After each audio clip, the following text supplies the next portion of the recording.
What's going on, everyone? Welcome back to the FPL video. My name is Mo, and today we'll be going through my team selection for game week 19.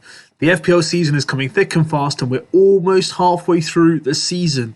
Yes, I'm saying it again, halfway through the season. So now, literally every game obviously matters as before, but it gets even more significant to make sure we make the right choices, we don't take too many hits, and we move in the right direction towards the number one spot. So today, what we'll be doing is discussing what my plans are for game week 19, how my game week 18 went, what my scores were, what my plans are for transfers, and will I be using my wild card in the next couple of weeks when available. But before we get into all that, all I want you guys to do is hit that subscribe button if you haven't subscribed yet, and hit the like video if you like the content as well. So let's begin and review my game week 18.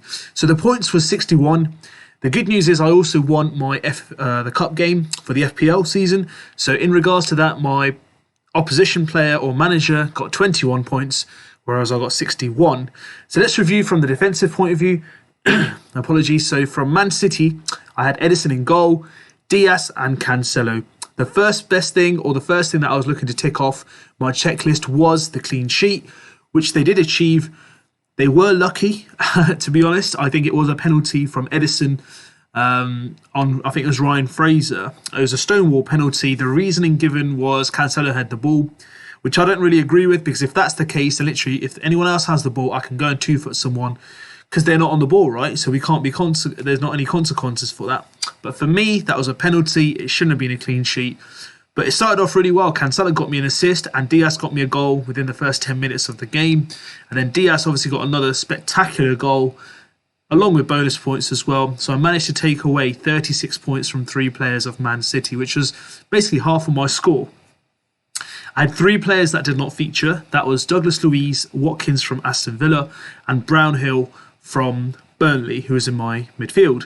Now, the reason they didn't feature was the game was cancelled, I think, around 2.5 hours before kickoff, which was a nightmare because obviously for all those managers that brought in Watkins and other players from Aston Villa or Burnley to boost their squads, they may have even taken hits, may have even had him on captaincy. So it was quite a difficult situation for managers there. But I played with 8 players, and the rest of my team on the bench were all players that would play week in, week out. However, because of cancellations, I still was quite fortunate to have 8 players for me to play, and I made 1 transfer, and we'll discuss how they performed in a little while. Then we had Trent, who got me 7 points, 3 points for bonus as well. Played really well against Spurs. Could have had a goal, had some really good chances, but just came away with some bonus points and also got me an assist as well. And then we got Reece James, 6 points, clean sheet against Wolves. Had some really good chances, maybe to score, maybe to set up as well, but he hasn't really fired as he did a couple of game weeks ago, where I think he got like 40-something points in 3 game weeks. But we're yet to see the best of him. The fixtures don't look that great for Chelsea, but the good news is Kante is back, and also Kovacic is recovered from his injury as well. So clean sheets look good. Will this give an opportunity to Reece James to go back to the offensive roles that he likes? We'll just have to wait and see, because the fixtures are getting tougher as the weeks progress. And then we move on to Arsenal. We had Ben White, who got me 2 points. Rafinha scored the penalty. White was the player who fouled him in the box. It was a penalty. But I'm glad that my bench enabler is White, because for 4.4 mil, which I brought him in for, he has gone up in price now to I think around 4.5 mil. It's definitely worthwhile having him on the bench because he plays for Arsenal. Yes, they didn't get a clean sheet this week, but they've actually not done too badly in regards to clean sheets recently, especially with Ramsdale being in goal. So it's nice to have that option on the bench during this difficult period where there's A, cancellations, and B, you've got some players who you can rely on to feature week in, week out with not too much of your budget. So Ben White, Livramento were these kind of players.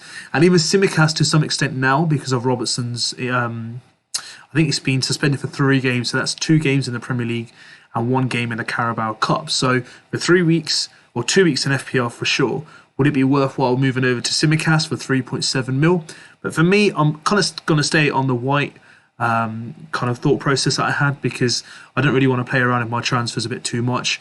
I've got someone who's in there who's pretty much nailed to play week in, week out, and I'll definitely keep him there. So for 2 points, it's what I expected. If I'd got 6, would have been a great week. Tomiyasu did indeed, because when he went off, they were still with a clean sheet, but he got injured, went off just after 60 minutes, so he got his 6 points for the clean sheet. Now we move on to a topic which we haven't discussed for a very, very long time, is Mo Salah being my captain, and he blanked. Yes, I repeat again, he did indeed blank this week, got 2 points, which doubles to 4 points. I think it's after like 14 game weeks now that he's just not failed to kind of return anything. But I think going against that, people who captained Cancelo, well done to them. People who captained, maybe Diaz or other players, hats off to them for captaining these players. But, moving away from the Salah bandwagon wasn't an easy thing to do. But again, risk versus reward, that did pay off for them. But for next game week, it's going to be quite difficult to stay off Salah because of their opponents, which we'll discuss in my team selection. But disappointing, could have potentially had a penalty. I think Jota was fouled through the back. Should have been a penalty, potentially could have got a goal there. Had a few decent chances. One came off his hand, which was a Robertson goal, which was ruled out because it was kind of handball.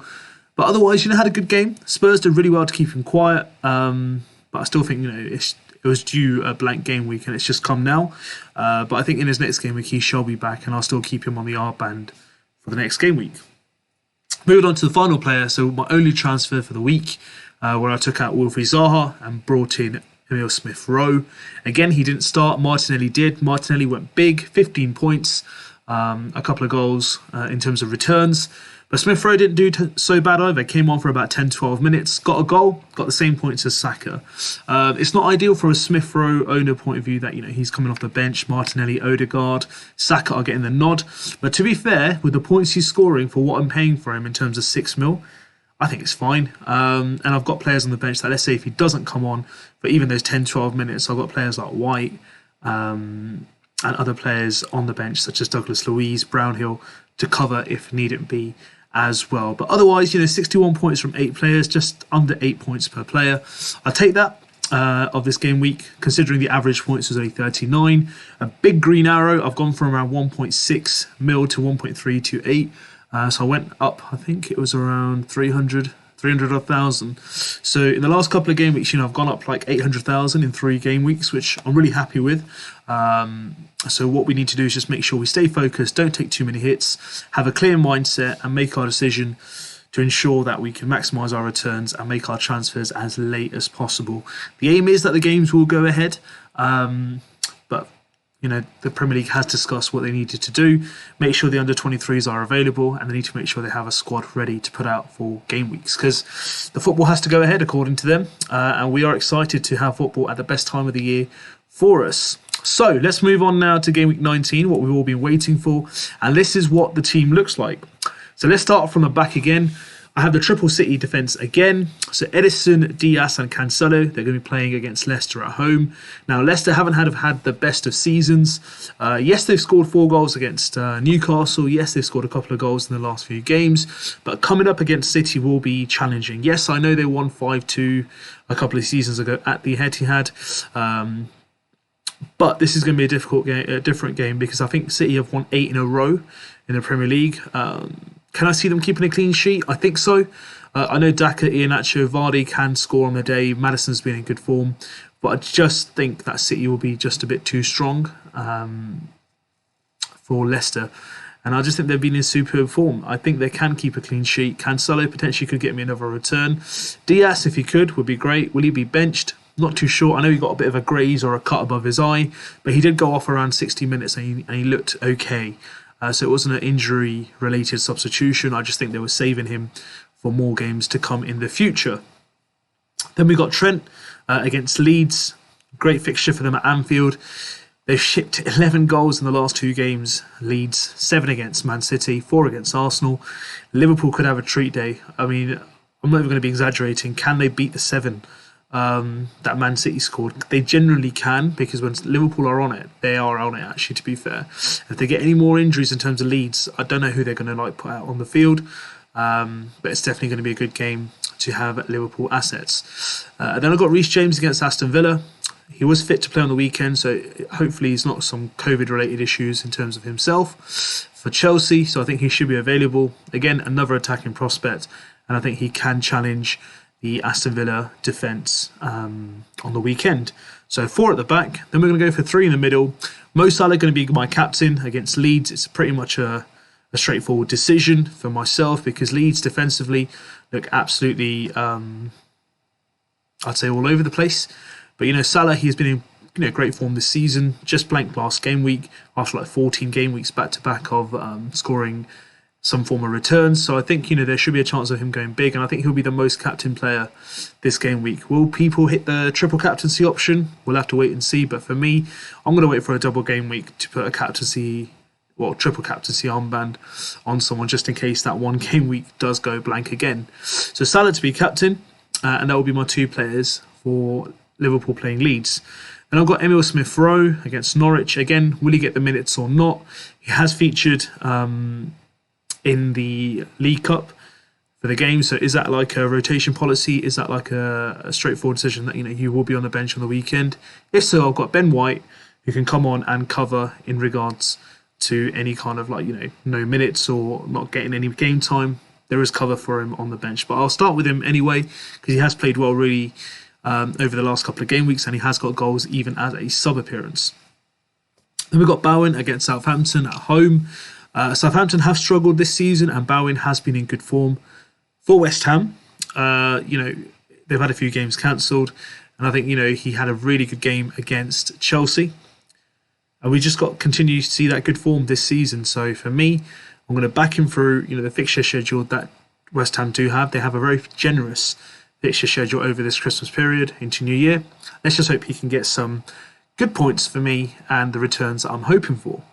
Then we move to our forward line. We've got Ollie Watkins, who's playing Chelsea. Now, again, the game was cancelled last week. Will Watkins be one of the players available? Is he one of the players hit by COVID? We don't know yet because it hasn't been released. But he's on my team at the moment. And I've got Douglas Luiz on the bench as well. So if need be,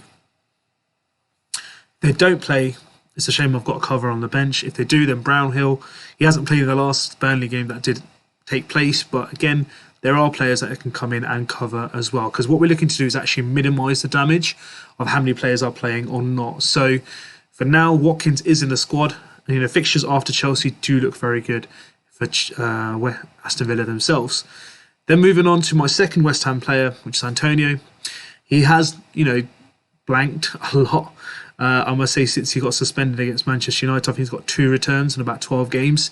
I've backed him, and I've backed him, and I've backed him. 12 games now, I've backed him. He's gone down from about 50% ownership when he came back from suspension, and he's now about 35% at the time of recording, and I think that will go lower. He is the one player that I'm looking to transfer out this week. So Antonio, for me, I'm going to delay it as long as possible. I will look to transfer him out because I've actually run out of patience with him. And I think, in terms of fixtures I've identified, I want to back Ollie Watkins over the next X number of game weeks. Look, it could be coming back to bite me. Antonio might go on a run where he gets 6 goals in 3 games. That's just my luck because I've backed him for 12 game weeks and he's given me 2 returns. And there's only so much I can be patient with him. I've really, really backed him through difficult fixtures, good periods, difficult periods as well, good fixtures as well. But again, there's good fixtures, but how much can I back him? I've just run out of patience, and it's just my luck that, I had him when he hasn't fired, and I didn't have him at the start of the season where he fired, and he's probably going to go off on one now. But for now, I'm owning him. The only transfer I'll be looking to do this week, and it's going to be one without a hit, it's going to be Cristiano Ronaldo, which was meant to be 2 weeks ago, but I had to reverse it because the United-Watford game got cancelled. So Cristiano Ronaldo could come in for Antonio this game week. Then we've got Wolves, who are playing Watford, and King is in my starting lineup. So Josh King on penalties as well has been a bit quiet recently. Dennis has outscored him, but on penalties, he does go big when he does score. So I'm definitely going to back him for that regards. Well, Wolves will not be an easy game. So there was a temptation to play 5 at the back originally, but I think I'll back the striker in this situation. So I will play Josh King instead. But in terms of my squad, that's how it looks at the moment. So I will be going for a 4-3-3. And if there are any changes last minute, which will be last minute this time because I'm looking to wait for the time as close as possible. But knowing me, I'll probably play it just a bit quicker. I will look to bring in Cristiano Ronaldo for Antonio. So you will see Ronaldo in my kind of deadline stream as well. So that's the squad we're looking at for Game Week 19. Let me know what your thoughts are. What your thoughts are on the squad. Are these players that I've discussed that you're looking in as well? Are there any players that we haven't discussed that you're looking into bringing in this game week? So we can talk about all that. Let me know your thoughts. Hit that subscribe button. We're almost at the 1K mark now, guys. So please hit that subscribe button as soon as possible. And if you haven't liked the video so far, give us a like as well. And join the FPL INKLING League with the code just below my screen. I want you guys to take care, enjoy your Christmas, be safe, and enjoy FPL INKLING and its FPL content. Take care, hit that subscribe button, and I'll see you soon.